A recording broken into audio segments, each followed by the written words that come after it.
Talk Show. Recorded live. Hello, everybody, and welcome to the Genesis Science Fiction Radio Show, a service of the BlackScienceFictionSociety.com website. This is the last edition for August, the August 30th, 2013 edition. Our special guest is Tim Fielder, who, among other things, helped out BlackScienceFictionSociety.com with putting together one of their more memorable and eye-appealing logos. He's an artist, an animationist, and wears many hats. And I'd like to welcome you to the show. How you doing, Tim? Thank you so much, sir. It is a pleasure to finally be here and to finally hear a voice behind those mysterious Black Science Fiction Society guys. You know, you see their faces, you hear their voices, but you know they're mysterious. So it's a pleasure to finally meet you guys. I'm glad you're here. I mean, in my case, having the face for radio, this worked out just fine for me. Mm-hmm, mm-hmm. All right, so go ahead. No, you go ahead. Go ahead. Well, I was going to ask you, you mentioned it before, but you're coming to us from New York tonight? Yes. I am based in Harlem, New York, of all places. I'm originally from Clarksville, Mississippi, but have made my home due to family obligations and career in New York City. And I've been here for going on almost 30 years now, about 28 years. And so about how old were you when you left down south there? Oh, my goodness. I left specifically to attend college. Okay. You know, initially I went to Jackson State University in the early, you know, I graduated from high school in '84, went to Jackson State University. I think John Jennings, I just talked with him recently. He went to Jackson State University, which was nuts because we studied under the same guy, Mr. Willie Cook. Right. I left there after about a year and a half, and I came up to New York City to study cartooning under Art Spiegelman at School of Visual Arts, and, of course, Art Spiegelman had left the year before I got there. So I've been a professional ever since, dabbling in many different areas, and I'm sure we'll talk about that over the next 2 hours. Yeah. Now, let's go back to when you were in school. I mean, did you... You know, did the kind of work that you do now, did that kind of skill set, did those desires, did that head for art manifest itself, you know, when you were younger? Well, you know, it's interesting because growing up across the street from a cotton field, you don't necessarily have access to the type of services that you'd say a kid who went to art and design high school or LaGuardia. Sure. High school in New York City. So myself and my three older brothers, we all had a unique way of accessing that kind of fandom lifestyle. You know, we would order from Bud Plant, who was the underground retailer that you could get comics from. So I grew up reading stuff from as you know, Archie comics, of course, is the most benign, all the way to like Stain Rodriguez with this explicit stuff in it, underground comics through Bud Plant and through different things. So I'm familiar with cartoonists like Gene Day and all these guys that started out in their fandom years. So one of my first experiences, say, with Howard Chaykin was when he was doing Star Reach. This is before he had moved on to doing Black Hawk. He was talking the 70s, Michael Kaluta, all those guys. So, yeah, I grew up reading that. Kirby, obviously. Michael Golden is probably my favorite cartoonist that's ever lived. And I wanted to be like that. And so when I went to college, I decided to, at School of Visual Arts, I decided that's what I would do. And pretty quickly got into the industry. I became an editorial cartoonist, one of the numerous freelance editorial cartoonists they had during the 80s. Mm-hmm. And for about 3, 4, 5 years was you know, worked for doing editorial cartoons or illustrations for their stories. You know, working with people like who's it? Darius James. I think the first job I ever did was, I forget who the writer was, but it was with Al Sharpton. It was like crazy. Back when he was much larger, of course. But of course. Yeah. So that's. I started pretty early, even before I finished college. I actually never finished, and because I was working. So I got there in January of '87. By the time it was 1989 rolled around, I was actually working for Eclipse Comics. So wow. I was one of those young bucks. Not so young anymore. But, well, who is? I don't know anybody who's as young as they used to be. I appreciate the sentiment. But so I worked pretty early and worked for Marvel, and I had that run, and it was a pretty amazing experience. This was, of course, during the dark ages of Marvel, back when one can believe that Marvel actually declared bankruptcy, which, of course, is absolutely unthinkable now, But, back in the 90s, that's the way it was. Yeah. Well, Marvel's got a lot going for it. First of all, they got a built-in audience. They've done quite well with the movies. Mm-hmm. And I also have to believe that the movies have also introduced a whole new generation to some of those older characters too. So, having that built-in longevity is going to serve them quite well. Sure. As for you, now you started out back in, as you said, in the dark ages, and mm-hmm. you're doing this in the 80s. What kind of work were you able to get? And you might as well tell the people how you went about getting work, because we've got a lot of artists out there who would love to be able to have the kind of career that you have. So what were the kind of the impetus of, and what were the kinds of things that you employed to get that kind of work? Well, I think what I can do to help any young cartoonist or any aspiring cartoonist, young or old, doesn't even matter. We live in a time now where digital pretty much eliminates any idea of age and stuff like that. That's really not that's an arbitrary thing now. But I can tell you what not to do. How about that?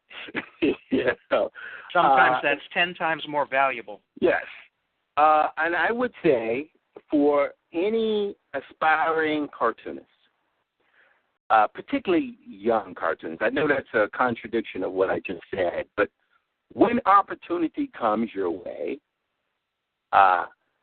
unless you are absolutely starving, you take it. Mm-hmm. Because, I find that now life is cyclical. So a lot of opportunities, a lot of things that I was doing as a younger man have kind of like come back around.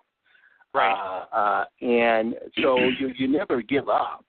But I would say that opportunities, when they come, unless you are unable to, through point of starvation, you take that opportunity.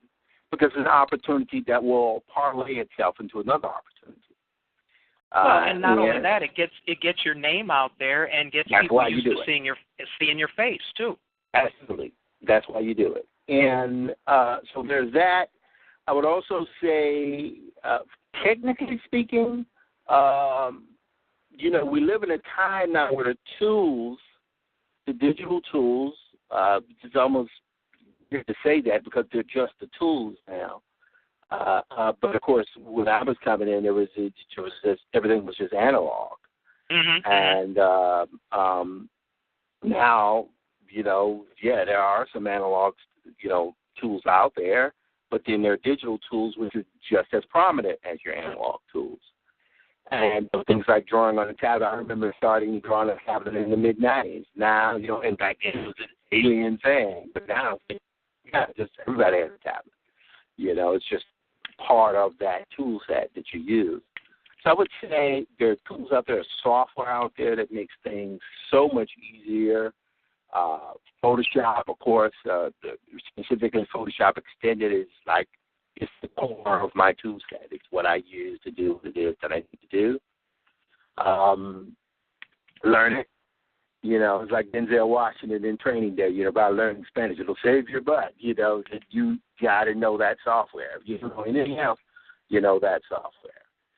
Well, but you can't you can't deny that, even though there are great tools out there, you still have to, A, have a story to tell, and B, be able to execute it. So, the tools have made the threshold to, to getting things done a little bit lower, but you still have to have that creativity, and you still have to hone your storytelling skills.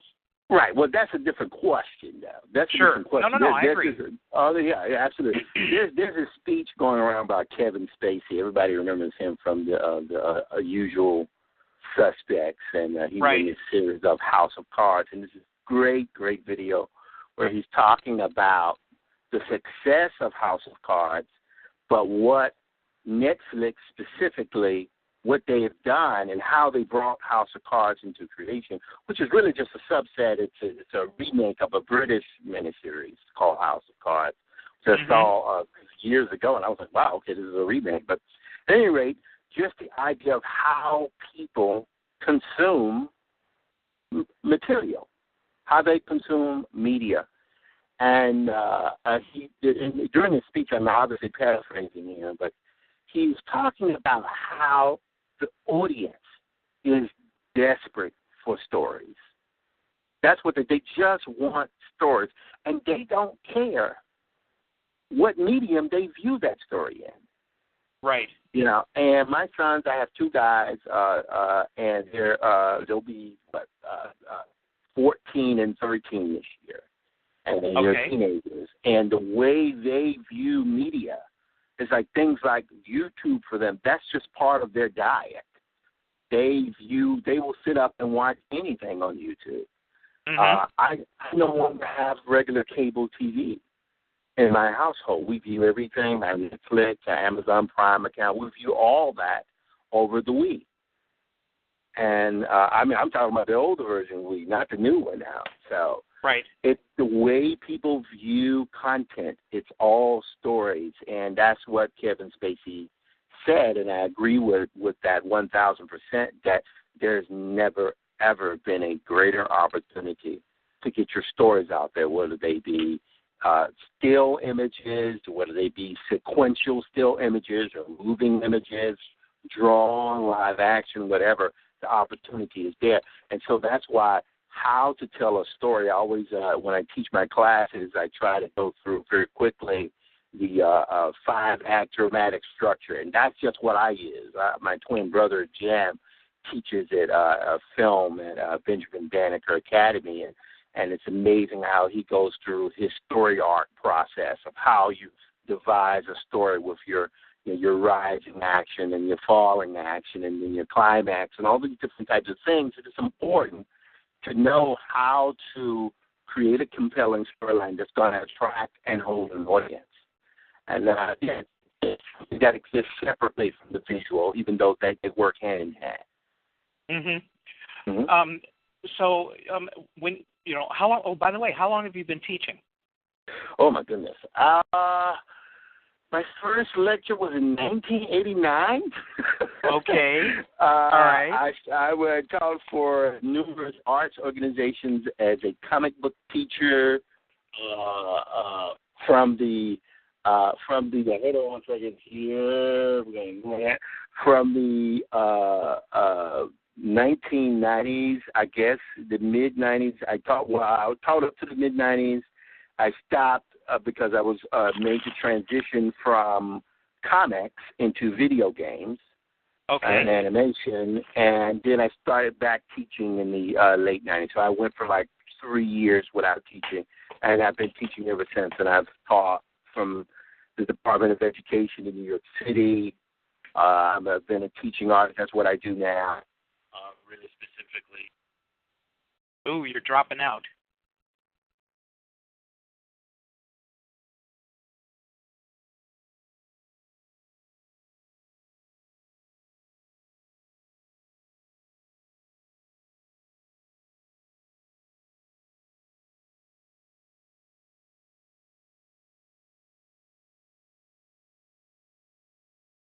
Can anyone hear me?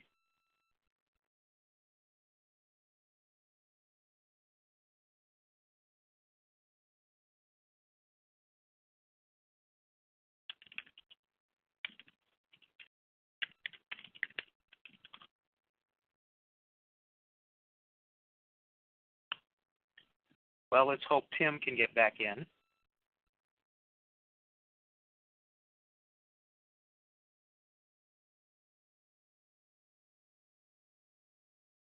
It looks like we had a little technical glitch there. Right. I'm gonna, if I can help Tim get back on. Okay. I heard him start to go. Hello.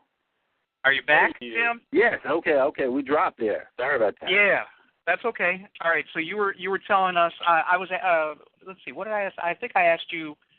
Where are you teaching now? Oh, I'm sorry. Wow. I while I was on, had dropped. Had gone into the whole thing.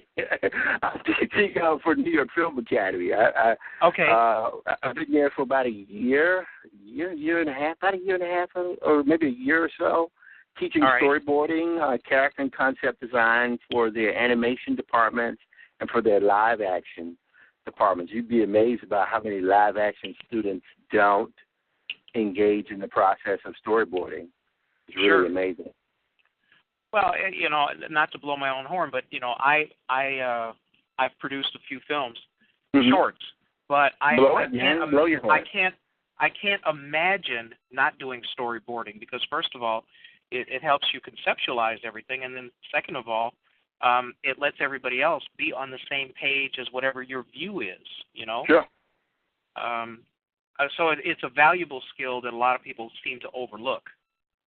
Yeah, it's important.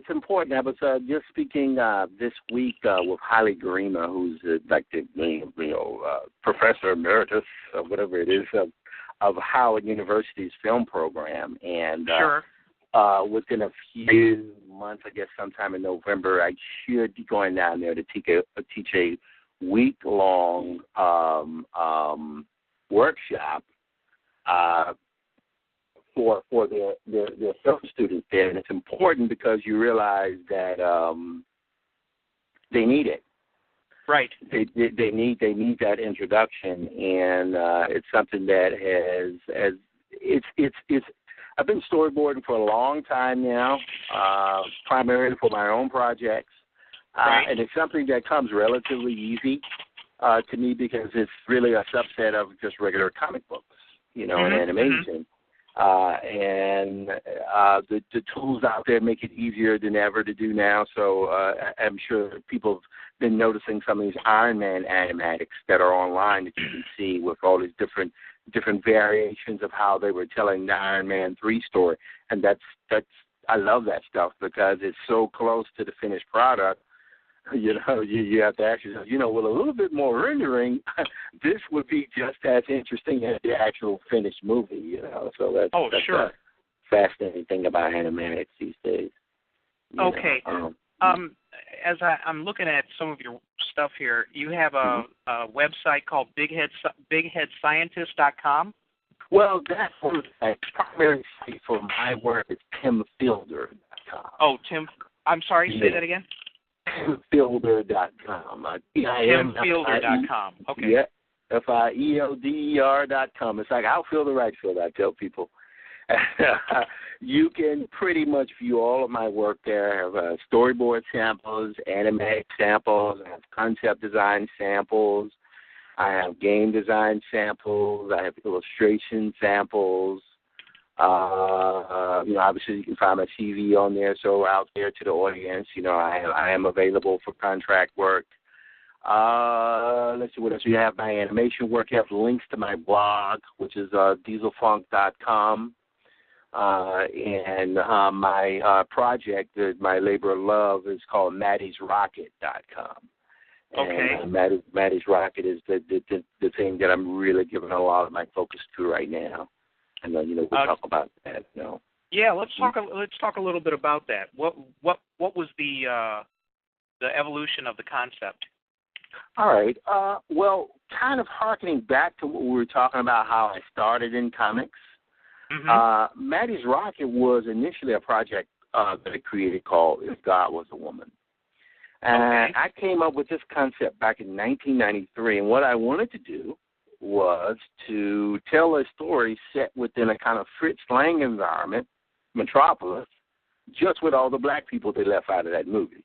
So I wanted to do that as a story. And back in the day, in order to get anything published, I mean, you could do self-publishing, and I guess I did it once. But in order to be able to reach an audience of the level that would make your stuff, self-sustaining, of course, Daoud Anyabwile kind of, blew that out of the water with Brother Man, which was great. But back then, the mindset was, well, okay, if you want to reach a mass audience, you have to, go to the publisher. So I went to D.C. and I got interest in the project, and the editor who loved the project ended up dying from a brain aneurysm.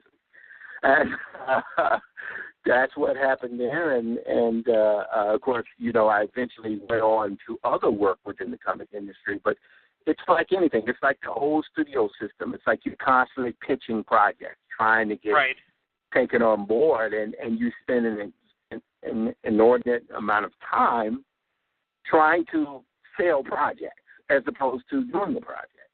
Right. So after I did my time in the comic book industry, went into the game industry, and took some time off from doing art, did a little bit, because I worked on my own film, which is still a work in progress. But when I've come back into it now, there's no need for an editor. There's no need for any approvals. You can do whatever you want.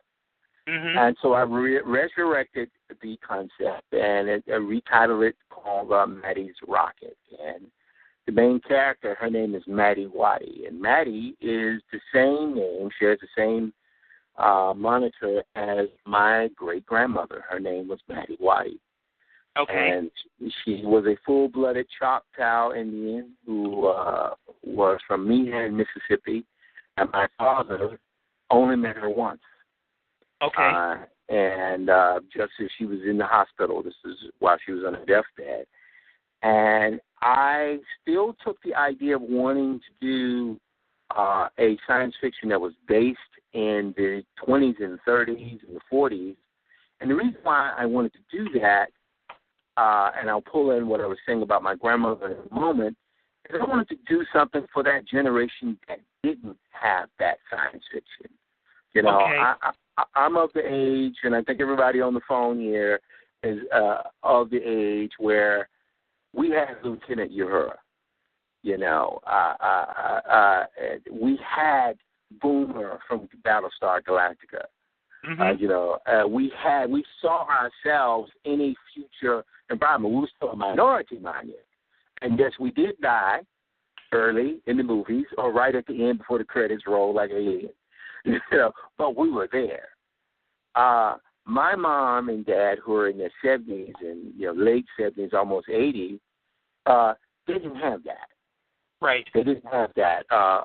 Some of my dear friends, some of them who've passed away, Pat Robinson's a great influence on me, socialist, and helped me get through so much. She just passed away. And this woman was in her 80s. She didn't grow up with that thing that we take so much for granted. And I wanted to do this for them. I wanted to do this for that generation who didn't see, when Flash Gordon and Buck Rogers and Alex Raymond was drawing it with all that lush work, and Al Williamson is doing it. They didn't see themselves in those things. So I wanted to do something with rocket ships and mm-hmm. flying saucers and bug-eyed aliens, but with black folks in there. But I didn't want to do it overly nationalist. I wanted to do something that was set as closely as I could get it within a kind of existing world of that time. So Maddie's Rocket exists in a world that is still influenced by Jim Crow laws. It's still the United States, America, and there's a World War II on the horizon, Nazi Germany, but there's spaceships. And mm-hmm. the Klan is in space. And, you still have aliens, but you still have Model Ts. They just float. And you still have black folks struggling and doing what they do. And that's the world that Maddie is in. And now, what kind of response have you gotten to? Well, That's an interesting question. That's an interesting question. I have tried to do the projects a few start and stops over the last 2 years because I'm just getting my feet wet, just coming back out into this thing. It's like now I find myself, I'm a cartoonist again. After years of saying, well, I'm a game designer, or I'm an animator. Yeah, I'm still those things, but now I'm a cartoonist again. I've attended a few conventions, and people have been extraordinarily responsive and supportive of my work. This goes not only from the audience, but from my colleagues. Alex Simmons is an absolute joy with the Kids Comic-Con, and I'll be doing some work with him, which I can go into in a bit. And it has been a wonder to go to a convention and attend conventions, and not just attend as an audience member, but to actually sit behind the table and to sell T-shirts. And now all of a sudden I'm a merchandiser. I'm a marketeer, and I've done signings in New York. I've done signings in Burlington, Vermont, and it's an interesting experience so far. The story of Maddie's Rocket actually exists in two different forms. One is a more traditional comic, which is a webcomic, which you would think, wow, that's traditional. Right. And thus far, we're updating 2 to 3 times a week with just clips of single images that move the story along. It's told like a silent movie. It's actually drawn and illustrated to resemble old movies like Paths of Glory and a lot of the pulp Norse and noir films from the 30s and 40s. I have a huge photo reference library for that. And then the other product is actually an animation. It's an animatic that I'm doing of each chapter. So as I finish each chapter, the animatic for that chapter will be actually for sale. Online, which I'll be setting that up hopefully in time for the New York Comic-Con in October. But what you said that originally you wanted to put together something that spoke to, let's say an entertainment, a group of people for whom that kind of entertainment is underserved. And up until we had Star Trek, up until we had at least the Twilight Zone and the Outer Limits, who did have black actors in them, and Star Trek and Mission Impossible, what have you. Are you getting any feedback from the older people who kind of lived through that era, lived through the pulp era, and did not see any of us in those kinds of in the movies and the TV shows? It's like we didn't exist. We were not going to exist in the future. They were going to take care of us somehow. I am getting that reaction. I'm getting a response. However, the larger response is from women. Okay. Because there are a ton of stories, which is amazing to think, that feature women as the main character, and specifically that feature black women. And, of course, I consider my story open to everybody, white, black, red, brown, I don't care. I just want people to be able to buy into the character, but the main character is a black woman. And I specifically wanted to do that because, I'm about to marry a black woman, and, I'm the father of a black woman, and I want to be able to do something for them. My mother is a black woman, and I want something that they can relate to and they can see themselves in a heroic light, but with a little vulnerability. Not to go for the same, somewhat cliched woman of virtue. Yeah, it doesn't have to be completed. It can be a character who's somewhat flawed, right? Kind of innocent, but at the same time willing to, pull out a shotgun if she has to. That's what I've wanted to do. Well, it sounds like what you're doing is, you're constructing a mainstream kind of universe, but populated fairly well and the primary characters being black. Yeah, it's just Afrofuturism. That's all it is. Okay. It's just visual Afrofuturism. I call it visual Afrofuturism. You know, you got Afrofuturism, and there are tons of Afrofuturism's been around for years now, and you have people Milton Davis is out there doing his thing, which is incredible to see. And of course, he has a really big time writer, Stephen Barnes. I believe her name is Tanara too. I think she's a great writer too. And of course, I love Sam Delaney and the late Octavia Butler. And these people are all, when it comes to Afrofuturism, in terms of the written word, we have no shortfall. We are well represented. Right. You have new, old writers. They've done their job. They've done a great thing. Visual Afrofuturism, on the other hand, I'm sorry? Go ahead. No, go ahead. With the possible exception of the superhero genre. Right. The possible exception there's not a ton of black visual Afrofuturism that's out. That's narrative. There's not a ton of it. There's not a ton of it. You don't see a ton of it. And and if there are those out there who know better, I would love to see it, because I've been waiting for that for about 30 years. So I am. That's what my job is as a visual Afrofuturist. I actually, when I was teaching for the board, Department of Education, one of the kids said, "Fielder, why are you here teaching, man? Why are you not out there doing your thing?" And I looked at him. I think I applied for NYU School Gallatin, a school of individualized study. And I still have to finish it because I'm going along doing this and got to go back. And I only have like one more semester to finish and I'll be done. But I actually went back, and the version of Maddie's Rocket that exists now came from that time of going back to school, to actually have that time to devise this project, to figure out what it was going to be. And it has been an interesting experience. I did want to populate it with people that look familiar.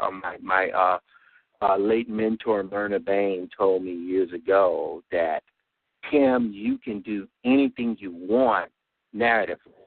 It's just that you have to make sure that in whatever you do, right, the characters have something that's going on that's familiar. They could have 5 arms, but they still got to struggle with paying the rent. Right. They could have 2 heads, but they still got, and a spaceship, but that spaceship still has to have a fuel source that has to be paid for. You can have a barbarian who is the ruler of the kingdom, but they still have to have a child that's disobedient, or a child they have aspirations for. They still have to have human problems, human things. And that's what I try to do in my stories. I try to imbue these fictional characters that are not real with real problems. Yeah. Well, I mean, hang on a second. You're listening to Genesis Science Fiction Radio Program, a service of the Black Science Fiction Society.com website. This is the August 30th, 2013 edition, and we're talking to Tim Fielding, artist extraordinaire, teacher, obviously a very successful person in his own right. Given that a lot of people don't realize that your elements of your story have to be familiar enough to people so that they can actually understand the story and get into what the motivations of the characters are doing, which I think is one of the ways that you hook people into a story. When you set out to let's say you're going to create something new, how do you structure? What's your creative process to putting things together? Okay, well, purely from a base point, people say, "Well, hold on. I apologize for mispronouncing your name. It's Fielder. Don't worry about it, man. I get that all the time. I apologize, man. Don't worry, it's good, man. I get that all the time. It's a weird name. I think there are only 2,500 of us in the world, by the way, Fielders. It's a very uncommon name. Yeah, it's a strange thing, so don't worry about it. Get in line with everybody else. Okay, yeah. So go ahead and tell us what your process is. Yeah, it's first of all, to begin with, sometimes the story begins with a written word, and sometimes it comes with a visual. And sometimes it will come with a combination of both. Uh-huh. And sometimes the story will come quick, and sometimes it will take a long time to come. And so the success in terms of trying to complete that story is largely dependent upon when the muse gives you the things that you need, what order they come in. So that's the first step. And then once you get past that, the story, what you're trying to do is you're trying to understand who the character is. And once you understand what their motivations are, and their motivations can come to you visually, like, for example, Matt is hair white. You know, she has gray hair, even though she's in her late 20s. You know, she's 28, 29 years old. And the reason why her hair is white is because, you know, I won't go into the storyline to certain event happened to her at such horror, when she's a little girl, that her hair basically turns white. Okay. And now something as simple as that, you can say, well, okay, what's the focus of it? Well, the focus of that is to serve that particular story arc, but also everybody in my family is prematurely gray. So it's those type of things that you're doing. You're playing the form. Sometimes things are inside. Sometimes they're actually external. So you're doing what I teach in my concept classes, where I tell folks, I try to tell my students, what you're trying to do is you're trying to have something that has implied depth, meaning that sometimes that detail that you're putting on there, it really doesn't have any direct meaning. But what it is that because you're putting detail, because you're trying to say, okay, well, this character has this kind of boot on, right? And this boot has a thick sole, but the bottom of the sole has metal padding, right? Now, of course, the audience is not going to know why that character is wearing that, but if you do your work and you put the time in, you say, well, the reason why this person has metal plating on the bottom of their boot is because they work on a planet where the surface gets extraordinarily hot, and that metal is there to reflect the heat coming from the surface. You don't have to say it verbally or through a written narrative, but you can have it implied in the visual narrative. So right, and you don't have to be that expository about every single detail, because we all have a certain commonality of experience. Absolutely. It's like this when I teach storyboarding. I say, well, okay, your written script or your synopsis, that's your written narrative. All a breakdown of a comic, or your layout of your comic, or a finished comic, or your storyboard from the animation, or from all these things are visual narratives, and they work hand in hand. And sometimes you don't have to say it; you can show it, and sometimes you have to say it and not show it.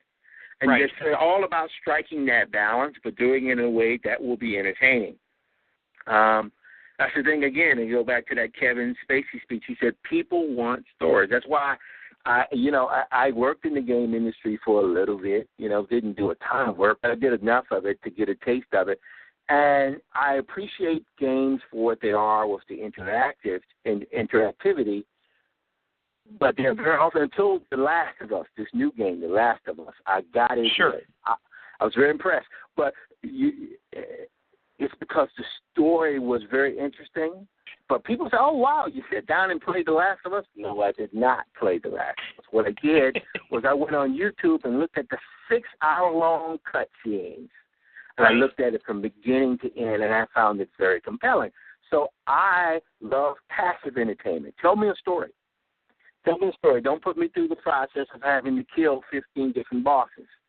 Tell me a story. I want to sit back. I want to be amazed by what I'm seeing, what I'm hearing, what I'm feeling. Tell me a story that has beginning, middle, and end.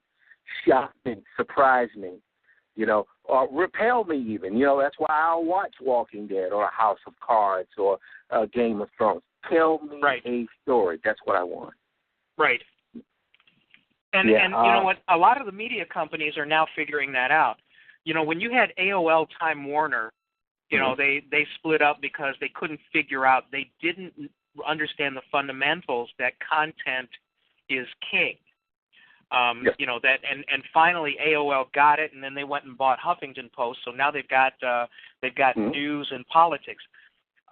When you had the Warner Brothers part of Time Warner, they split off the Warner Brothers part because they didn't understand that the content part is where it's at.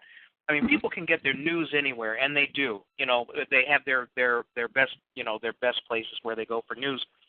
But I'll tell you right now, I'm a household with no cable, no antennas, no dish, but I download and watch everything digitally through the internet. You know, so you know, there you have people like that. And there is a whole generation out there, almost 2 generations, but at least a whole generation out there that gets all their content through their phone.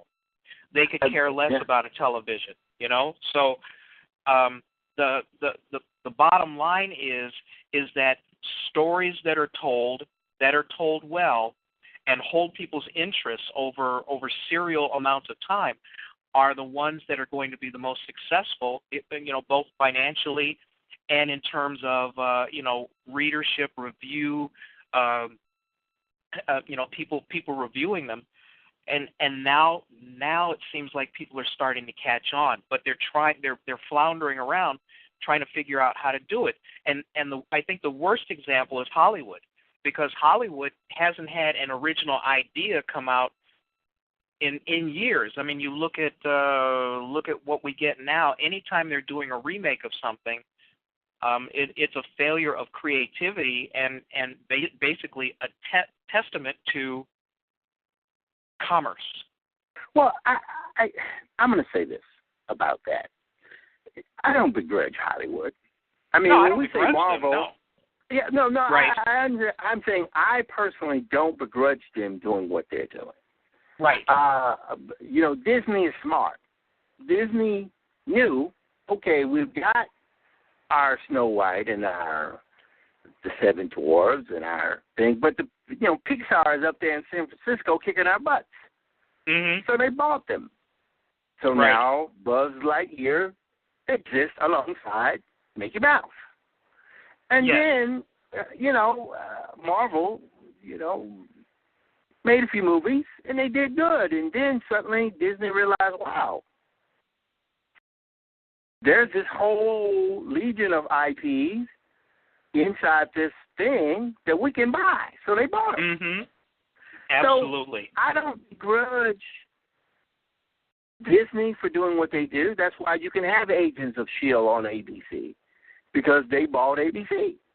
So Hollywood is it's only a few companies in terms of, you're talking about the monolithic ones. Right. It's only a handful of them. So I don't begrudge them to do what they do, because they have to exist within an environment where, just as you're saying, people get their media from everywhere, off the internet. There's no longer a need for me to feel compelled to, I don't have to go to the movie to watch Star Trek Into Darkness. I can wait for it to come on iTunes or to watch it on Netflix, or, if I really want to get regular, download it for free, which is illegal, but you understand people do it. Right. And the reality is that is the new. That is the now. That's not something that's coming. That's here. And I don't begrudge them doing what they're doing, because they got to do what they got to do. What I'm vastly more interested in, and what my well-being and the well-being of my family and the well-being of all of my fellow creators who are independent, it is in our best interest to figure out how we can create content with 3 objectives. At the bottom of that objective, you want to be able to produce content that is sufficiently good enough to attract an audience at minimal, even if you don't make any money from it. You want to be able to tell a story that is compelling enough to have people want to continue to read, hear, see your stories. That's the base standard. The second standard is you want to be able to create content well enough to be able to say, oh, okay, I'm making enough from this to where, okay, I'm not going to be able to continue it, but, maybe I'll go work for Hollywood, or maybe I'll go do this somewhere. I know many guys who they start doing a webcomics relatively successful, at least critically speaking, and then they get hired by some of the larger firms, which is good for them. And sure. Then there's that top goal, which is the one I'm interested in, which is creating your own IP and being successful enough with it where you can sustain yourself, where you can create a content, a product that can have an effect on society. That's what I'm really interested in seeing if that can happen. I don't know if it's possible, but that's what I'm interested in doing. That's where my heart is right now. That's what I want to try to do. I don't know if it's possible, but where we are right now, creatively, where we are now, karmically, commerce is akin to the gold rush. Mm-hmm. It's so wide open that you cannot. You can kind of see where things are going, but you don't know who's going to be in the lead. That's right now. That's why now it's like I would have preferred to have, I guess the sense of a career, would have loved to have seen, Maddie's Rocket come out for DC Comics, who I was pitching it to years ago, decades ago. Right. But man, it wouldn't have come out the way it's coming now. I would have had the control I'm having now. I wouldn't own it. It's so nice to know that, okay, this particular sequence here, if you go on the site at maddiesrocket.com, it started with the Earth being invaded. Right. And, it's just the idea that, I want to start doing World War I, where there's these troops in the field and suddenly they encounter this thing. I wouldn't even go too far into it, but because we haven't even gotten to that point in the story. But that's what I want to be able to do. I want to surprise people and say, man, I want this sequence here, and then this sequence here will segue into that sequence. And that's what I'm doing. That's what I'm doing, and I enjoy it very much. And so, okay, well, you've got Maddie's Rocket, and for people who are wanting to look at that, it's MATTYS rocket.com. Yep. And you're seeing success now, like you said. You just said you're seeing success now that you think that you probably would not have achieved had you started it out earlier. Mm-hmm. What kind of feedback are you getting? That's making this compelling for people. What seems to be the appeal? Well, different combinations are a certain part of frustration. Right. Because, right now we live in a world where there are more web comics than there are published comics, paper comics. True. Right. And people are used to getting their stories every day. They wake up, there's a story. There's another installment. And they're not paying a dime for it. So the frustration is, I want more story. Mm-hmm. I want more. So that's on one end very frustrating, but it's also very encouraging because people want to see what's going to happen next. If anyone will, when you go to the site and you see the story, you can see I do everything painted. I don't just do it straight black and white or even flat color. Everything is painted into the computer. Okay. And again, I'm not just painting it, I'm animating sequences. You can only see a little of the animation in the webcomic variant, but those things are animated. Mm-hmm. Those flying ships, they're floating in the air with a little hovering ability, and they have light beaming down in sequence from them. The characters are running across the field, and I have to animate those frames, and so all of that to say is that this is a labor of love. It's a lot of work that goes into it. The other thing is people are genuinely seem to be getting into the characters. They seem to be buying into the story. And also, there's also the contingent that actually they like the way it looks. Mm-hmm. That's something I didn't consider before. I was like, well, they're going to get into the story. The story is king.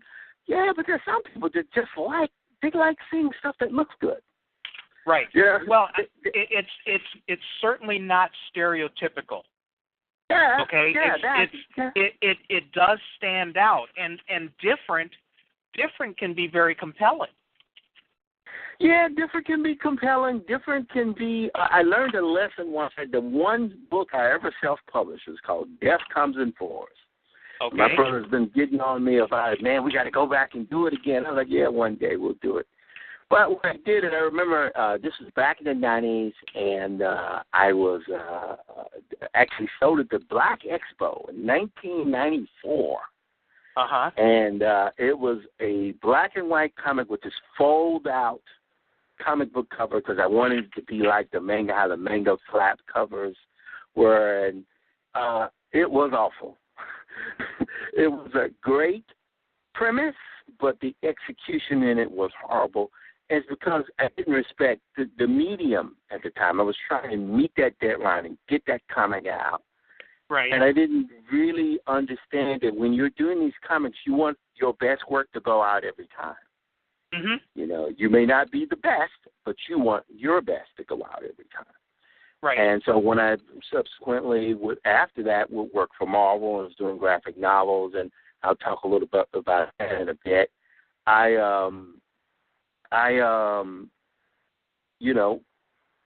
drove my editor crazy. Sorry about that, Carl Bolus. But I knew if you're going to do it, you have to put your best work out because people judge you based upon your work. What does it look like? Is it good? Mm-hmm. And so I kind of pride myself on that now. Even if it's I might produce work a little bit slower. Aaron Diaz, who does Dresden Kodak, shows if you have a good-looking product, you can come out once a month, and people will get into it because they appreciate the amount of work and effort you're putting into the visual quality. Now, you add on top of that a great and compelling story, well, hey, there you go. Yep. Yeah. Okay. So, but I mean that does go back to the old adage that you only have one opportunity to make a first impression.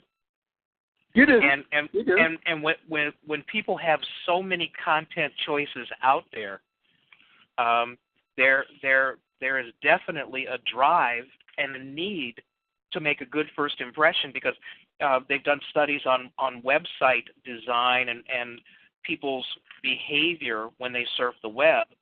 And although these figures are a few years old, they found out that most people made the decision whether to stay on a website that they fell on or went to or not in 3/5 of a second. I mean, that's how quickly. And then nowadays, advertisers are actually fighting for seconds of consumers' attention. So there's a good part to having so much visual stimulation, so much content out there. But the bad part is how do you distinguish yourself, quickly enough before you go broke or before you can't afford the roof over your head? And that's the dilemma that a lot of new content creators are facing. What do you tell those kind of people, like in your classes? What kinds of advice I do you can give do more. them? I can do more than the ones in my classes. I can do it with my fellow creators. Get a job, man. Get a job. pay your bills. Get a job. Uh-huh. Get a job. Get a job. One of the reasons why I love teaching so much, it allows me to live. It allows me to take care of my guys, raise my guys. My wife, allows me to do what I need to do. It's never perfect, but it also allows me to put that time to say, okay, here I'm going to invest in this piece of software. I'm going to invest in this. It allows me to keep myself going, because you have to ask yourself, you made a statement like, I'm very successful is what you said. I'm like, yeah, I think I'm not that successful, but thank you for the sentiment. But well, you're not wealthy. I mean, like you're not Stan Lee. Okay, but I don't know anybody who's like Stan Lee. You know? That's my point. And of course, Jack Kirby, of course, had to pay the price for that. But right. What I mean is, success is, are you able to put stuff out that you want as you see it and as you feel it? And this is the first time, the time we exist in now, it's like I can do it without editorial intervention. Right. I don't have to go to an editor and say, look, I want to do this. Will you let me do this? Or I remember being in the gaming industry where I had two managers, and they were driving me crazy. It was like one was macro-managing and the other was micromanaging. And, you just have to scream, let me finish. Let me finish this work. Uh-huh. And I'm so glad not to have to do that. I don't have to do that. I can just do what I want. And the cool thing is that, of course, now I have to fight against self-censorship. It's like, man, do I introduce the character now, or do I wait to get to this other sequence that I feel that's so important? Well, in long-form storytelling, you can do whatever you want. That's true. I don't have to ask permission. I only have folks for a few seconds, but people in China can view my work. So now I'm not necessarily trapped into just a handful of viewers. As long as my content is out there, eventually people will find it. Right. I'm going to have to market it. I'm going to have to go on the Black Science Fiction Society's channel and be interviewed and hopefully talk halfway intelligently about what it is that I aspire to and what I'm trying to do and what attract viewers, readers, that type of thing. And I'm going to have to, keep my social media presence going on. I have to be on Facebook. I spend way too much time on Facebook. But if you want people to know what it is, you have to be on Facebook. Right. I decided not to fight anymore to try to get WordPress as the foundation of my site, and now all my sites are Tumblr sites. They're all Tumblr sites. It's because Tumblr has within it that infrastructure where when you post, it posts automatically to Twitter and it posts to Facebook without me having to, pull a coconut out of my brain, to just get a basic layout. The comic theme I use is just a basic free webcomic theme for Tumblr, and it works great. And I struggled with WordPress for 2 years trying to make it work for Managed Rocket and Tumblr. Got it up in a day. Yeah. And that's the thing that's beautiful about it. I can deliver the content as I deliver it. And not... Go ahead. No, I'm learning to be patient. Well, and that's also a good example of working smart, not hard. If you can apply yourself to get the results you want with a lot less effort and a lot more success, that to me is just working smart, man. Simplicity. Keep it like my wife says. Press the easy button. And that's the thing that I've been living by. To aspire to. One of my friends, I consider him a friend, told me once years ago when I was working on a feature film that I created called Harbinger, which will be done before I turn 80, by the way. He said, Tim, if you don't do this thing, he said, you're going to die creatively. And he told me this in 2000. And I did that. I died creatively for about 6 years. And came out of it. And that's where Managed Rocket. I just feel freer creatively than ever in my adult life. Right. It's almost like being 16 and 17 years old again. It's really amazing. Now someone put in the chat room. You're going to be in the New York Comic Con in October, correct?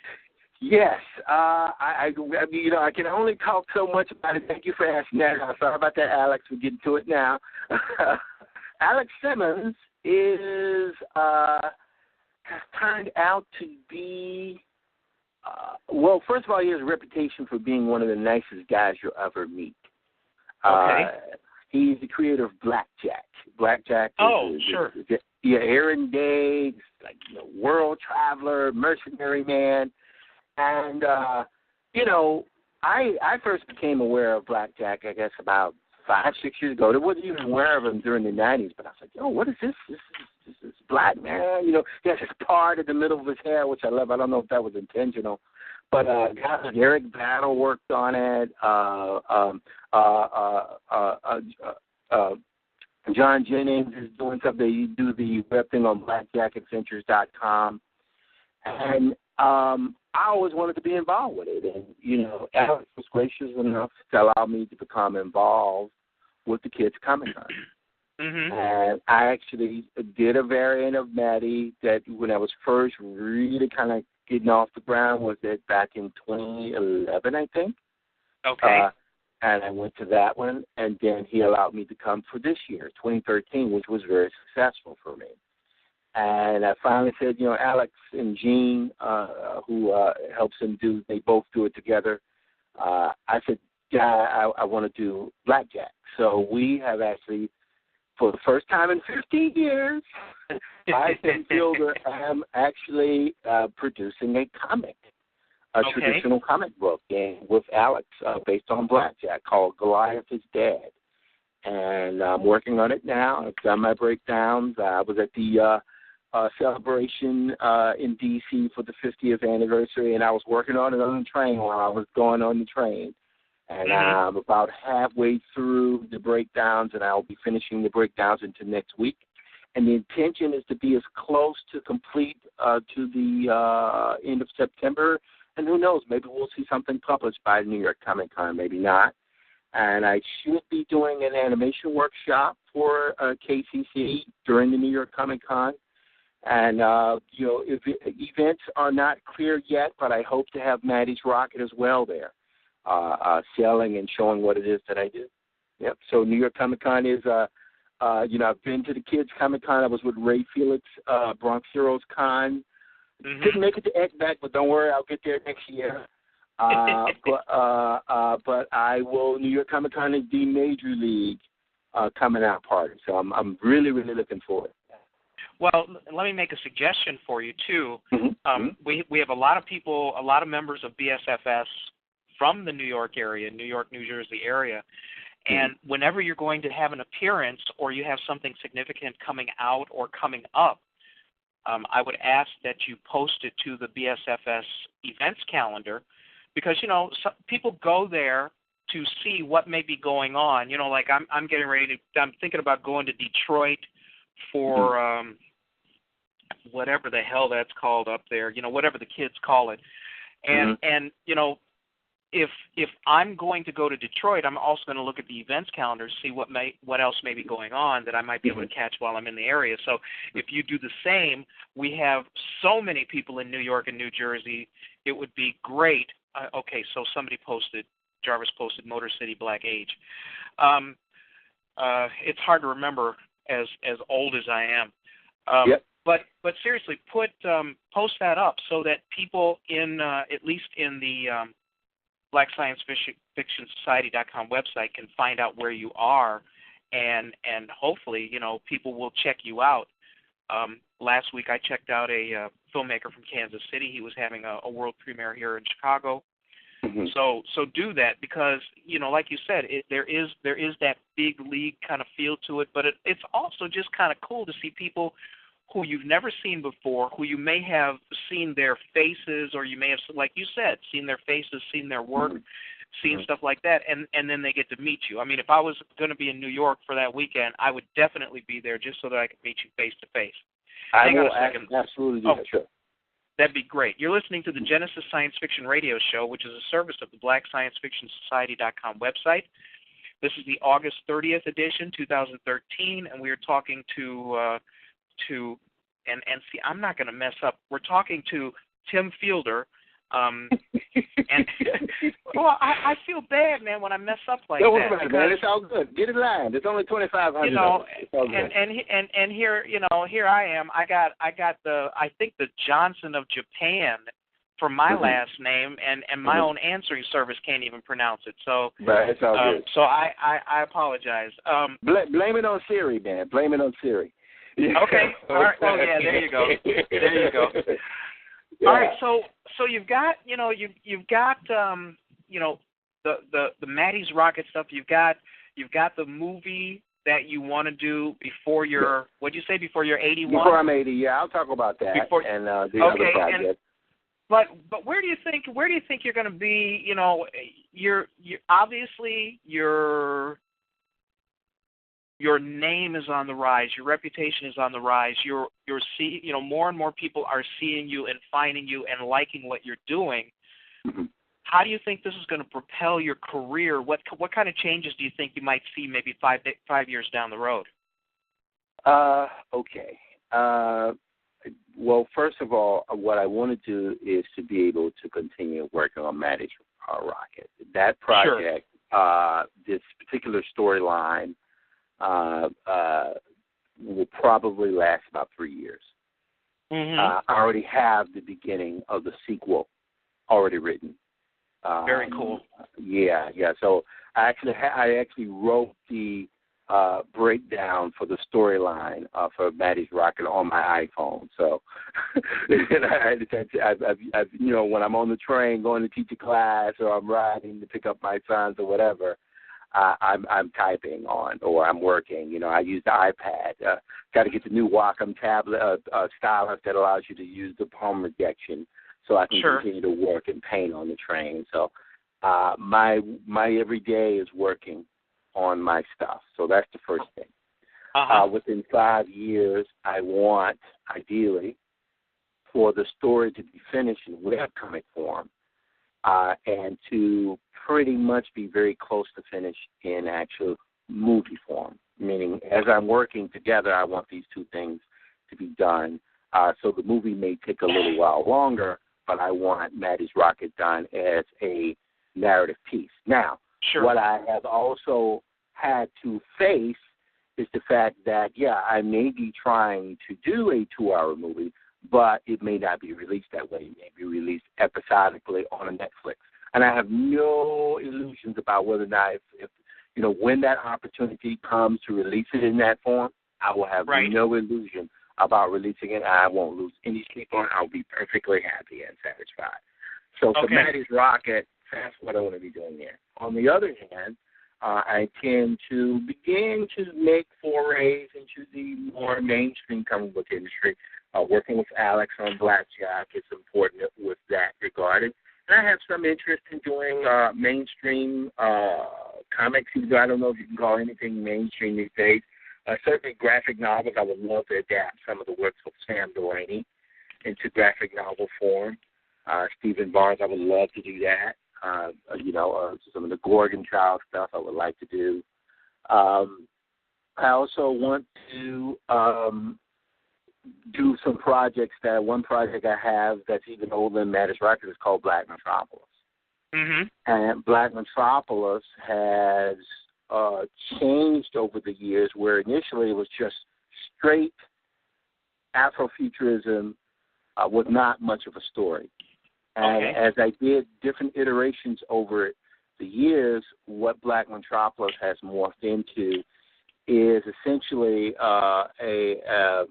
a breakdown of my entire career, utilizing things of Afrofuturism, cartooning, music, illustration, and fiction.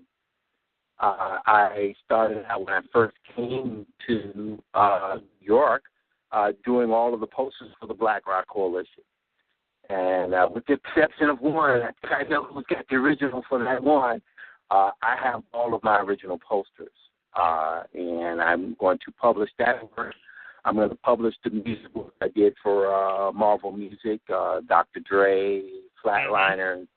I worked with Reginald Hutland, which was a crazy experience, on the Mothership Connection back when he was trying to do to bootsy and all that. I was going to do it as a street science fiction, so I did concept design for that. I did, of course, the straight science fiction Black Metropolis stuff with the, different African-based architecture and African science fiction-based technology. And then once I segued from that, I did my work with my brother Boston Fielder at the Herbalt Festival. And I've been for about 10 years now doing the projections for his music, multimedia, film, literature. He's allowed me graciously to do all the projections for his music shows with his band Mother Wit. And along with my twin brother, Jim handles the recording, the visual part of it, and I handle the projection, the graphics part of it. And, of course, my brother is the overseer, the master of everything, corralling these different bands and performers. And so I'm collecting all of that material, dealing with religion, African-based religion, all into one book. And that will probably be done probably within the next year or two. I want to try to get it out sometime by 2015. That's going to be, I don't know if that's going to be a coffee table book or if it will probably be an iPad-based book. It might be a both, actually. Okay. Mm-hmm. I'd say you have a couple things on your plate. Yeah, I got it. Well, I mean, I was just talking to, I don't even know who I was talking to, but one of my favorite sayings is from Daniel Burnham, the architect, and he always says, "Make no small plans," Yeah. And I can't wait to see some of the things that you produce. The book sounds great because what it does is not only is it representative of your talent, but it's a compendium probably from, if you have things that go back that far, like you said, to look at the evolution of your skill set, your talent, the way your mind works. That's going to be great insight into the person and the creative that you are. So that should be something that people should be looking forward to. Excuse me. When you talk about the movie, are you talking about a 2D or a 3D movie, or do you think you're going to go to live action? What are you looking at? I mean, you're obviously an artist. Well, my brothers are live action filmmakers, all three of them.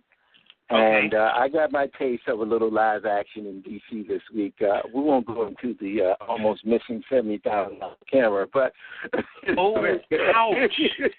Yeah, but we got it back.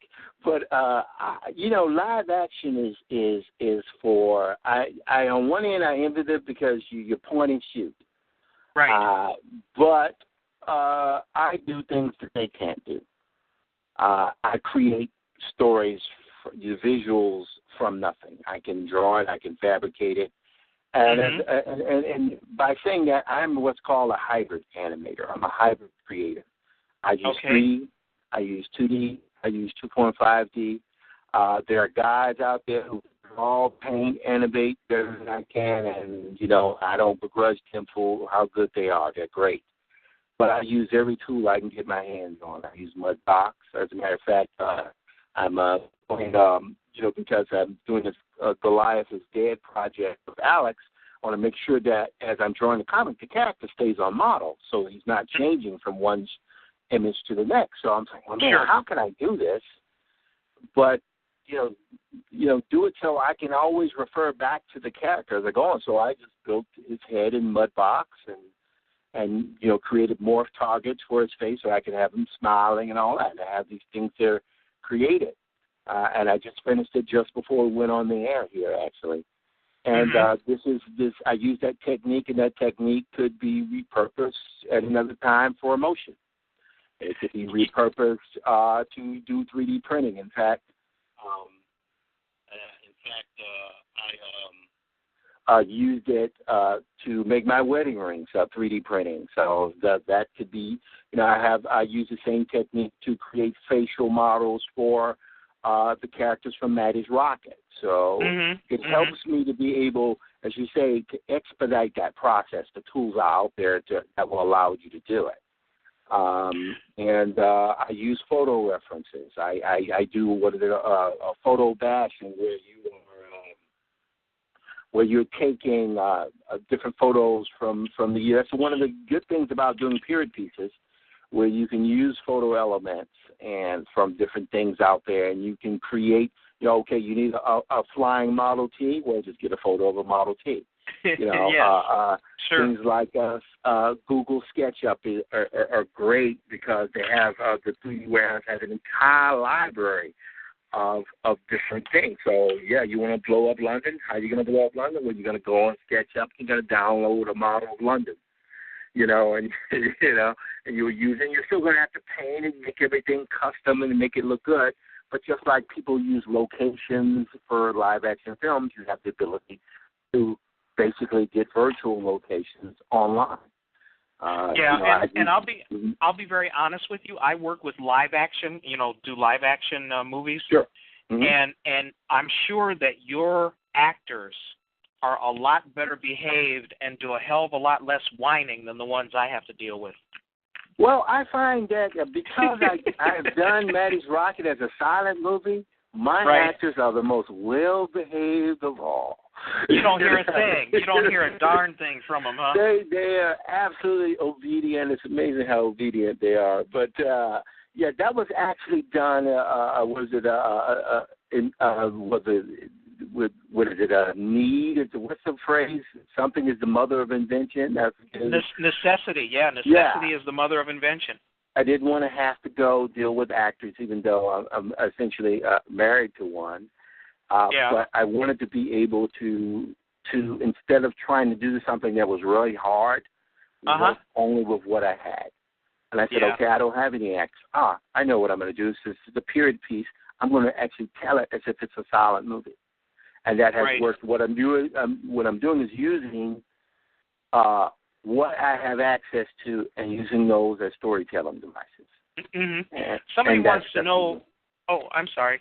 Somebody wants to know if you'll be using the same kind of process in Goliath is Dead, and they also want to know where does that story take place.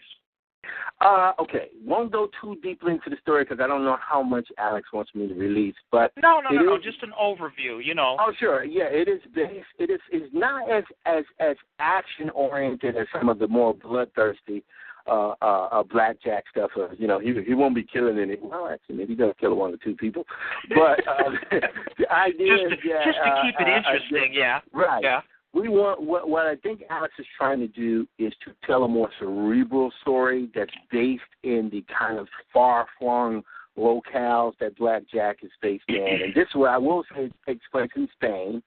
So we've had to do our reference and our research and all of that type of thing. And I am using a technique that does employ a lot of the storytelling that I have, but what we have decided kind of indirectly, and it's still being formed, is we want to do something that's a little bit more influenced by Jordi Bernay of the Torpedo series, but kind of fused with my kind of style as well. But I also have a love of Al Williamson. Whatever happened to Jay Potts, man, with World of Hurt? That guy, I love that strip, and I hope he's doing okay. I hope he comes back. I don't know what's going on with him, but that is kind of like what I'm doing as well. But we want to do. It's going to be in color. Okay. I don't think it'll be fully painted, but it will have some painterly aspects to it. But it is designed to be fast, quick and fast and dirty. Okay. Yep. Mm-hmm. All right. So I hope that answers the question. Yeah. And feel free to pull any question. I don't have the computer in front of me, so no, that's fine. I figured you were walking around the house like I was. Mm-hmm. I'm about to get in the tub. No, I'm just kidding. Nobody wants that visual. Nobody wants to listen to that. Well, it's TMI. Yeah, right. A kind of latecomer, was wondering, what inspired you to do this, but you've always been creative. I mean, this goes back to your high school days, right? Actually, I was, like I said, when you grew up across the street from a cotton field, Not very inspiring, especially if you're black. Actually, very inspiring. You have a lot. It's amazing what isolation can do. That's too much work. It's amazing what isolation. It's amazing what isolation can do for your imagination. Yes, because you're allowed to think. You're allowed to think, and I could say that I come from a family where all of us were doing comic books at a very young age. I started drawing when I was 2 or 3 years old, and I've been drawing my entire life. My twin brother has drawn his entire life. My brother Boston has drawn his entire life, and my brother AJ has drawn his entire life, and it's something we've all done, and our parents allowed us to do it. And it's something that, world building is something that started at a very young age, and then seeing things like Star Wars,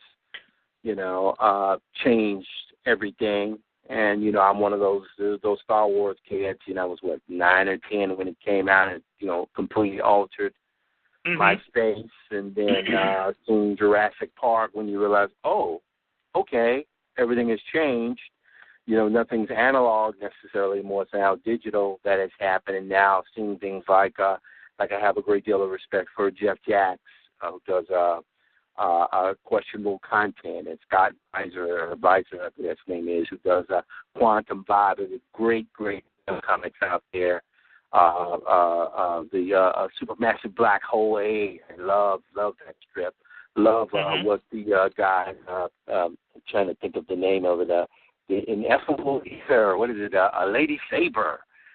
Ineffable Ether, I love that strip because these guys are world builders. And it's not like their stuff is like super slick visually, but it's told with tons of heart. And that's what I want to do. That's what I want to do. And people seem to have a visceral reaction to it. And that's not a bad thing when you're a content creator.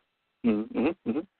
And the beauty of it is because we live in a time where you can reach anybody, all styles. It's not even like during the 90s and the early 2000s when, there was that image house style that was so dominant. Right. Now you can go out and you can find comics just on the web. Forget print. Even though the print graphic novel stuff is it's amazing, some of the stuff, what Doug Tenable and all these guys are doing. Just so many different types of art styles out there. Some of this stuff in the old traditional industry wouldn't have had a chance of being published. Oh, but now you can find anything. And I love that. It's so liberating. It's scary, but it's so liberating. And like you say, that 5-year plan is to have this stuff out. The other project I forgot to mention is Harbinger, which is a film I started back in 2001 that I've gotten off on, but I will be getting back to it. And that one is a labor of love as well. But I want to get a little Maddie's Rocket done first, and then I'm going to get back to Harbinger and release that. Well, and the other thing, people, I've talked to other filmmakers who talk about, well, I've been working on this film for 10 years. I've been working on this for, I did the script 20 years ago and put it away. Mm-hmm. As you wait, as time passes, technologies change and make something that would have been astronomical or even undoable 10 years ago could be something that you could actually render in your own computer at home, Oh, yeah. Now I can have an entire fleet of flying saucers attack the Earth. I can do it. It's not easy. It's not easy. It requires a great deal of diligence. I'm finding file management is something that is more important than ever. Sure. Syntax of how you name your files is important. But there's this line with this movie with Sean Connery where Catherine Zeta-Jones asked her, she's trying to organize this bank robbery, and she asked him, is it possible? And he goes, it's doable. It's all doable, and that's what I love about it. I would say that to any creator, whether you be live action or playwright or whatever, is that beyond just the ability to reach the audience, the technology now is so powerful that if you just expend just a little bit of energy, and don't get locked so much into software. You don't have to know that software. You don't have to use this computer. Just get what you need to get your work done. Yes. Now, of course, if you're going to go work for Pixar, well, yeah, you have to know that software, even though they use their own proprietary stuff. But if you're your own content creator, it doesn't matter. You can use Blender. You can use GIMP. Let's say you can't afford software like Photoshop, even though it's more affordable now with the Creative Cloud out there. You can get all of it out there, And if you're involved with the school system like I am, then you can get it at EDU prices. The most important thing to know is that now more than ever before, the tools are available. Yeah. And Wacom just announced the Companion, which is basically their tablet. That's something I didn't. I would love to get the 24, the 24 HD, like my buddy Eric Wilkerson, who's this fantastic science fiction painter, concept designer, Blue Man Group guy. I love him. He's a good man, and he uses the 24, and that's the proverbial elephant in the room. It's so amazing how big that thing is and how elegant it is. But you can use the Companion, which is smaller, or whatever it is, or you can use this a regular XPS or a Mac, whatever. It's all the tools are there to do it now. Sure. And as you said, the threshold to entry has been lowered so much, and we're getting to see a lot more creative content than we ever had before. I mean, you've got high school kids, college kids, excuse me, who are creating some pretty extraordinary things because they don't have to have $250,000 worth of equipment in order to do it. Well, they not only don't have to have $250,000 worth of equipment, they're using school equipment, or even more. It's like my twin brother Jim is working on his film. This is almost done here. It's called Flow, and it's a black horror movie. It's about vampires. It's interesting that Spike Lee's coming out with his film, and my brother's done his film, and we were trying to get through the visual effects and tweaking it. We had a rough cut a few years ago, but now we're doing a much tighter cut. And I have to do, the green screen, the rotoscoping, and all those type of effects. And his film will probably be done within the next month or two, so we can deliver it more than likely to Tribeca Film Festival. Been associated with Tribeca for a few years now. And I'm mentioning that because when we're talking about success and what success is, and I guess relating to what we're talking about here, this guy's been a teacher at Benjamin Banneker Academy for about, 10, 15 years, something like that. Okay. And he teaches kids how to make movies, but he also makes his own movies. And it's like using what you have around you. You work with what you have. That's the key. That's the key. It's not, don't worry about getting that budget. Yes, you do need money to do anything. You need money. That's true. But you don't need nearly as much as you used to. You don't need as much. I can reach thousands of people on Facebook immediately. Now, yes, 95% of them I don't know personally because they're just my Facebook friends. Right. But I have, around 3,500 Facebook friends that I could send out and piss most of them off because I send them this, mass email or whatever, but I can reach anybody. That was impossible 10 years ago. Now I can. Now you can. Now we're talking. I'm literally on my iPhone talking to you in New York. You're based in Chicago, right? Is that right? Yes, I am. I'm sitting in Chicago, and the show is being the tech guy, the guy running the board, is down in Tennessee. Right. You know what I'm saying? So that's incredible. That's incredible.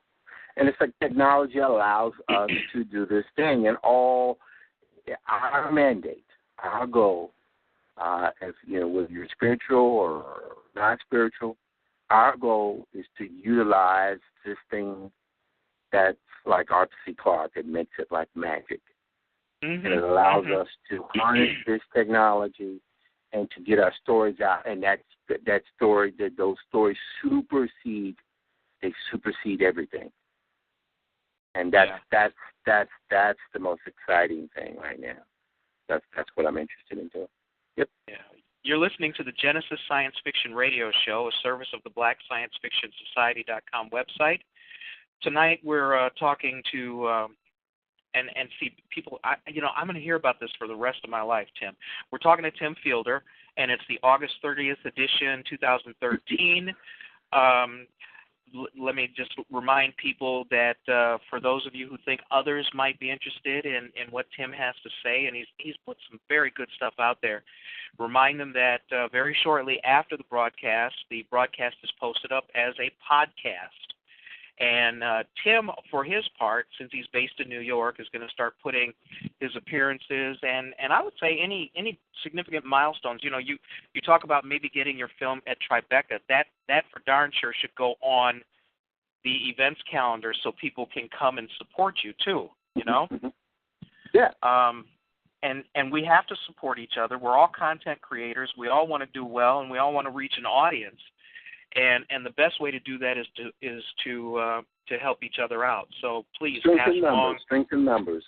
Absolutely, pass along the fact that tonight's show was with Tim, and have remind your friends and family that this show is on every single Friday, with very few exceptions, and it starts at 9 p.m. Eastern time, and you can follow it down the clock all the way down the other time zones. So. Tim, you talk about your brother's talented, you're talented. Well, you're twins, right? Mm-hmm. Yeah, well, I have three brothers, and all of us are talented, I guess. Okay, maybe me, the least. Myself would be the least talented. But of the twins, are you the better looking one? I look in the mirror sometimes and I can't tell. It's hard to say. Okay, so you've got a talented family, and you have done some collaborating. Is collaborating easy for you to do if you can find a like-minded person, or is it something that takes a little more effort on your part in order to share the creative space? Well, that's a good question. I'm finding that collaboration is useful when I am vested in the project. If I feel like I'm getting something from it, then collaboration is a very enjoyable thing. Mm-hmm. I guess I am a little spoiled because I've been doing things for so long on my own, even though you never really do anything totally on your own. But one of my buddies, Mark Florestan, got me straight on that, just how basically, you're always pulling from someone else, and he's been very gracious in sharing his technical knowledge with me. So I haven't done anything by myself. People help me. My buddy Dave, Little Phil, he's a web guy. They help me learn, and then hopefully they learn from me. Right. So, trying to forget, not forget the question, but this is all a collaborative process, and it demands that you be open. Mm-hmm. And you have to, my favorite line out of that, the Soderbergh Solaris remake with George Clooney, where it says, "Here all is forgiven." I love that line. And it's basically saying that what is past, it's done. Doesn't mean anything because it's in the past. Right. All that matters is what's happening here right now. And, what you did or what you didn't do or what you should have done or what someone else felt you should have done or you didn't do. Yeah, it's important, but it's in the past. Mm-hmm. All there is what's happening right now. And what you aspire for the future. And you can only aspire to that. You can't be in the future, and when you're in the future, you're in the present. Right. So that's where my mind is now. That's where my mind is. And when you look at the fact that, you talked about all the projects that you want to do over the next 5 years. So, sure. Obviously, yes, you can do a book that's a compendium of your work. Mm-hmm. That can be singular. Mm-hmm. You can work and do further work on Maddie's Rocket.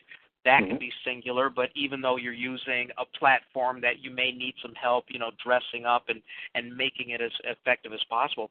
But when you talk about maybe doing your movie before you're 80, I mean, doing a movie is a highly collaborative process unless you have extraordinary talents in every aspect of it. I mean, obviously you have to do the drawing, you have to do the storyboarding. Eventually you're going to have to do some music. You're going to have to get some voices to unless you're going to do an all silent thing. But I mean, that's a highly collaborative endeavor. And you had mentioned that you had just gotten off the horse of you said some live action filming. Well, yeah, I was down with my oldest brother who was working for a project based out of Germany. I forget the name of the gentleman who was Martin Luther King's lawyer. He's kind of been written out of history in this documentary, but his name is Clarence. I forget his last name, but I was on the documentary. It was, helping him, basically move equipment around. And he and the assistant camera was Hans Charles, and we had, a lot of interesting experiences doing that. And it was interesting being 200 yards away from the president, seeing him speak at the Lincoln Memorial. And, like, wow, I can go up and shake his hands if the Secret Service didn't stop me, that type of thing. But, so that was an interesting experience because you realize that, when you're in that kind of venue, that wow, there's these things you see on the screen that are very real. They're tactile. You can touch them. Right. And these people are doing these things that have the effect on you, and they're not fake. They're real. They're real decisions that these people are making.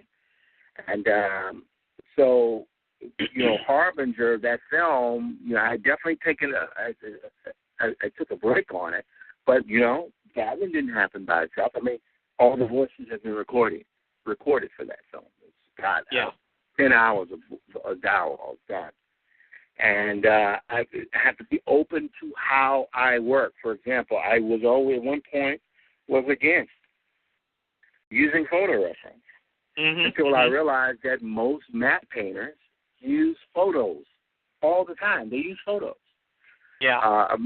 Eric got me straight on that. I was like, man, how do you paint? Like, how do you paint so realistically? So it just completely blew my world away. He was like, no, just take a photograph. I was like, what? You mean to tell me you're not painting this from scratch? No, this is a photograph.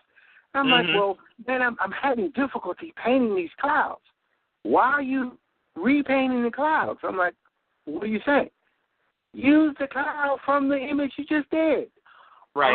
Oh, so it's that type of thing, having to release oneself. It's like the Matrix. There is no spoon. It's like realizing, if I want to create Harlem in the 1930s, but just a multi-level Harlem, so instead of just one block after the other, each block is essentially a level on a huge structure that goes up into the clouds. Well, I don't necessarily have to draw brownstones. I just need to get my camera and walk down the street and take pictures on Strivers Row and get these beautiful brownstones that are better than anything in creation because they're the actual brownstones. All I have to do is just go in and take those photographs and model them and map them onto a block or use a distort tool to get the effect that I want. And the audience doesn't care how you do it. They just want to believe. They want it to be believable. And you can't get any more believable than a photograph. And that goes back to what I said about us having better and better tools as the technology grows, Mm-hmm. And it's just a means to an end. It's just a means to an end. That's all. Right. Someone's asking in the chat room that would you consider working with other artists? And I'm guessing on their collaborative projects. And I understand that you said that once you have a stake in it, then it's a lot easier to move forward. And that ownership part of it has a lot to do with the kind of collaborating you're able to do because it's incentivized. but when you think about maybe going into another project with somebody else, if somebody calls you up and says, hey, I want to do X, I want to do a comic book, and I like your style, would you lend your expertise in helping us create this new world? How do you feel about that kind of collaboration? Well, I'm not opposed to it. I'm actually, like I said, I'm working with Alex Simmons. I did recently have a conversation with one or two guys about doing some stuff, and I think it will turn into something. I've obviously collaborating with my siblings on their projects. Sure. And I'm open to it. I would have to say this question that you just put to me was put to me about 6 months ago. Okay. And I actually responded to it by actively seeking out people to collaborate with.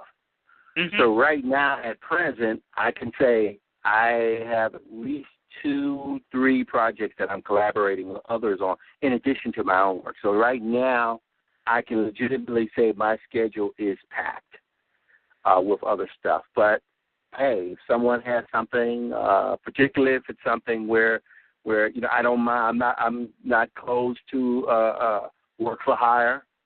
I'm not close to that. I'm open to that. Oh no, I would never do it. No, I'm open to that. I'm open to that. What's his name? It's like, a number of the black cartoonists that really in that environment. I'm just now kind of coming into that. So some of them I've known of them for years. I haven't met them personally. Was it Jason Wise? Jason Wise, is that his name? Okay. Yeah, that stuff is great that he does. He seems to be a really fantastic artist. Is it Machindo? Is it Kumba? I think that's his name. I'm sorry. He's great. He's a great Afrofuturist, visual Afrofuturist.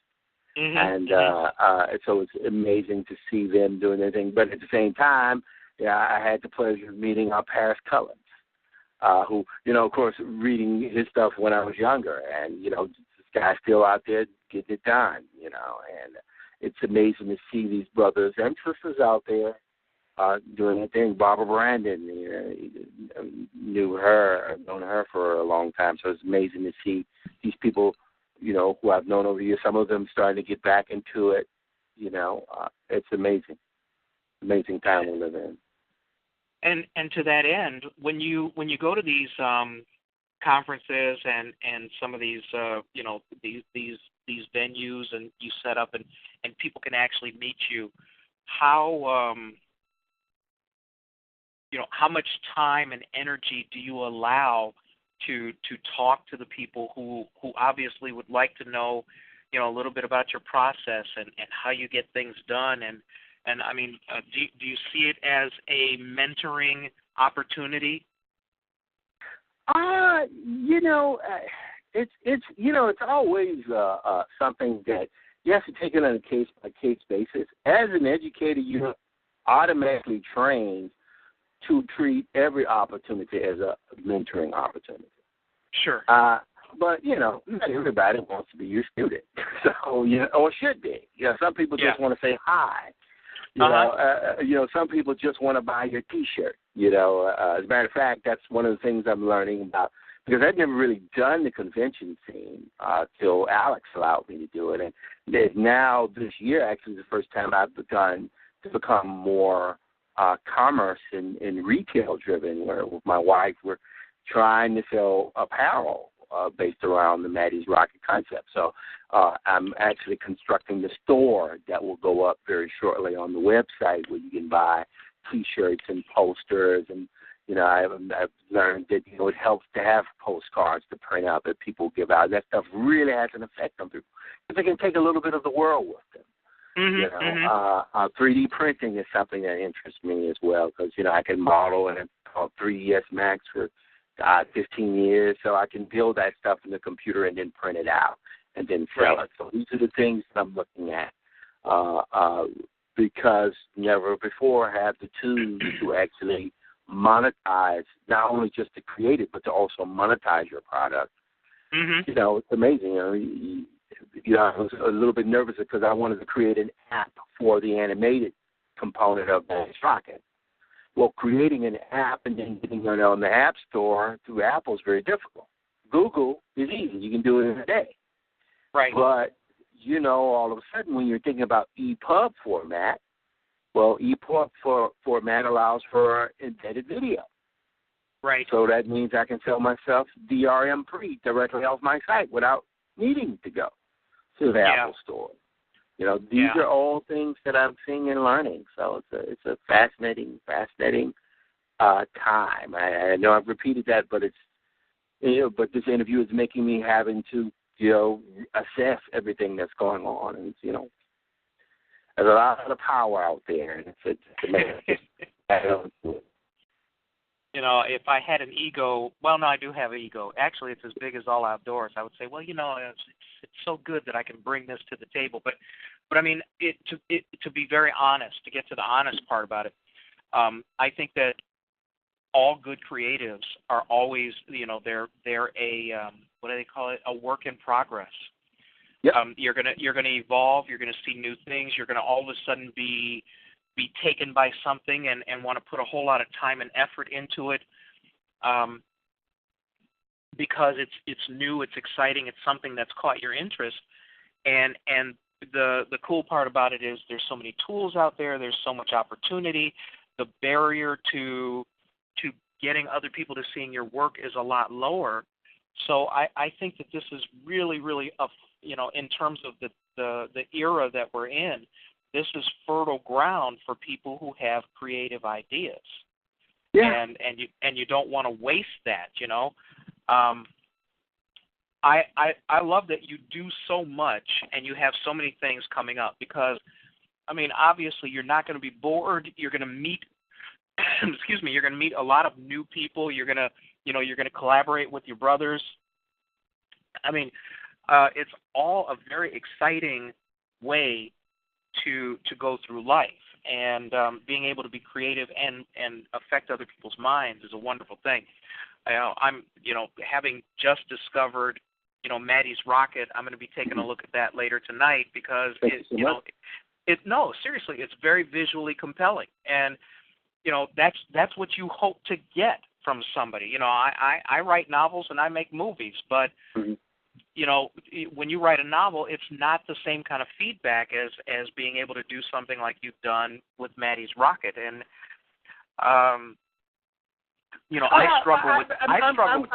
I'm going to disagree with that. I'm going to disagree with that last part. Yes. It's something I was talking about with Alex Simmons just the other day. Okay. This What'd guy's y'all say? character, Black Jack, is a character that transcends the visual, man. You're talking about an action-adventure guy who exists in a turbulent time during the 20th century. So on Facebook, they have the Black Science Fiction group. And you see tons of writers, black, you know, they're Afrofuturists. Right. Or you know, there was a, what's the word? I use diesel funk, they use theme funk. You know, okay, sure. These writers are out there, and good God, I have to draw and write. You guys just have to write. You guys can create an army of steam-powered Africanized sculptures coming over the hillside with plasma rifles, invading the African village. You can do it. And it doesn't cost you any more than just sitting down and writing it out. Well, no, you're right. And, you know, I stuck a whole bunch of black folks on the backside of the moon, and nobody knew about them until it was too late. Yeah, but that's marketing. That's marketing. That's connecting with your audience. You guys can write. You can publish. And that's true. You don't even have to deal, you know, what's the young lady who from Austin, Minnesota, who sent all of her manuscripts to the publishers. Everybody rejected her, and then she self-published on Amazon, and now she's a multimillionaire. It doesn't mean her books are necessarily good or bad. It's just that She put her books out there. Right. And you before. don't know who's going to be struck by what you've got. I mean, But the one thing you do know. But the one thing you do know, somebody is going to be struck. Well, I'm crossing my fingers. There's too many people out there not to be. Yeah, and if you get lucky like her, or like what's the South Korean guy Psy, who did that video that racked up 5 million views, and he made a fortune doing that. And you're right. You don't know ahead of time what your reception in public is going to be. Right. But the one I would just say the one difficulty is getting enough eyes to see what you have so that you can start building that critical mass. Yep. And that takes persistence. We've got about a little under 10 minutes left, but let me ask you this. In terms of what you do creatively, and we're not talking about a job to pay the bills or whatever, about how much time are you spending, what percentage of time are you spending on the creative part, and what percentage of time do you think you're spending on the business of doing business? I'm finding, because I am a very small 1-2 person crew right now, that I'm expending more energy on the business part of it. So, for example, the New York Comic Con is coming up, so I have to be much more proactive about signage. I have to be much more proactive about, okay, what products you're going to sell. I don't want to just go to New York Comic Con and just say hi. I want to have things to give away. I want to have things that I want to sell. I've invested into my own heat press and setup so I can manufacture my shirts in-house. Right. Because I wanted the ability to be able to do that. But there's a little trial and error in that. Like, don't buy cheap shirts, buy good shirts. Those type of things you learn as you go on. That you the only way you know it is until you do it. But you also realize sometimes it's not about making money. Sometimes it's about going to a place. It's like I had a signing in Burlington, Vermont at Earth Prime Comics about 2 weeks ago. And all I had there was postcards. I didn't even know I was going to do the signing. But it was great because you're building presence. You're building community. And as a result of doing that, that turns into me having to go back to Burlington in October just after the New York Comic Con to do a follow-up signing. Right. And so that's where the business part is definitely taking up about 25 to 30% of my time. Wow. 50 to 70% of my time is I will myself into creating my work. But the important component of that is having a buffer. So right now I have about a month of content. So you can say Maddie's Rocket right now has well into probably October or November, but certainly October of content already done. It's just queued up on Tumblr. Sure. So every 2 or 3 days, something's going to be up. Coming down the pipe, sure. That I weeks ago set up, and because I had done that before when, I tried to do Maddie's Rocket, the animated thing, and I had 1 week's buffer, which is insane. But it's just trial and error is how you learn. But now I know, I want to be able to have a life and actually be able to pay attention to my children. And still be an artist. You've got a buffer is essential. So I'm finding a month, 2 month buffer it does a lot for me keeping what little hair I have on my head. I can keep the rest of it. Yeah. Yeah. Mm-hmm. And then the whole process of learning the business of doing the business. Obviously, that's a work in progress. You learn new techniques. You learn how to economize. Sometimes new opportunities come along that help you. Sometimes, you might be stymied in a way. But one of the things that seems to be, the difficulty for creative types is having to go through and not only learn the business of doing business, but to do it well. For me, I would say at this point, I'm probably spending 75% of my time in worrying about and working on marketing, getting publicity, seeing if I can get booked on radio, things like that. And, it takes me, 5-6 months to do a 500-page novel. So, and when I wrote the first one, I didn't know a damn thing about writing a book. I didn't know anything about marketing. So there was that huge learning curve for me, and I would imagine it's like that for everybody. You seem to have done quite well, and it seems to be working out for you very well. And like I said, I'm looking forward to checking out all your stuff now that I've discovered more of it. Well, I will say this. I like you said, everybody has ego. I have ego too. However, I've been sufficiently humiliated in the past by trying to do things that I was horrible at. Okay. And I found that key to life, yes, you want to always try new things, but you also have to put in a nice helping of doing what you're good at. Right. So many people, like I know guys who are great singers who refer to their voices as a curse because what they really wanted to do was they wanted to be an actor. But God, in her infinite wisdom, gave this person the ability to sing like an angel. They hate it. And there was a point where, as an Afrofuturist, I got away from that. Definitely from when you start moving more towards commercial work, you start thinking more about, hey, what's the next job? Right. And you begin to do stuff like that you don't care about. But hey, it's work. Hey, it's Batman, or hey, it's paying the bills. It took care of the insurance. Yeah, it's a game on mini golf, which is great. It pays the bills, but that's not where your interests lie. Certainly not where my interests lie. But one thing, people paint better than me, painted legions of guys better, 3D guys than I am.